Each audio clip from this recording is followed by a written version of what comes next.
বন্ধুরা, আজকে থালি নিয়ে চলে আসলাম। নিয়ে নিচ্ছি প্রথমে নিরামিষ মুগ ডাল, যেটা আমি করেছিলাম টমেটো দিয়ে আর পাঁচফোড়ন দিয়ে, আর একটু ঘন করে ডালটা করেছিলাম। আর এরপরে সাজিয়ে নেব হচ্ছে আজকে স্টপার, সেটা হচ্ছে পনির। পনিরটা করেছি আজকে আমি আলু, ঝিঙে আর মটরশুঁটি, টমেটো দিয়ে আর লঙ্কা দিয়ে, কিন্তু কোনো পোস্ত বাটা দিইনি, কাজু বাদাম বাটা দিয়ে করেছি।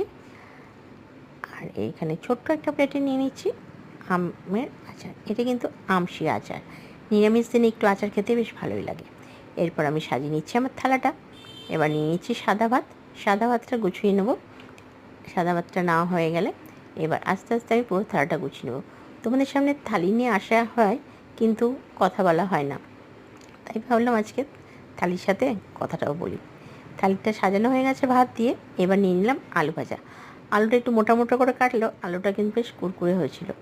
আর এবার নিয়ে নিলাম হচ্ছে ডাল আর পনিরটা, আর সাথে নেব চাটনি, যেটা খেতে খুব সুন্দর লাগে নিরামিষ দিনে। চাটনি হলে লাস্ট পাতে খুব ভালো লাগে।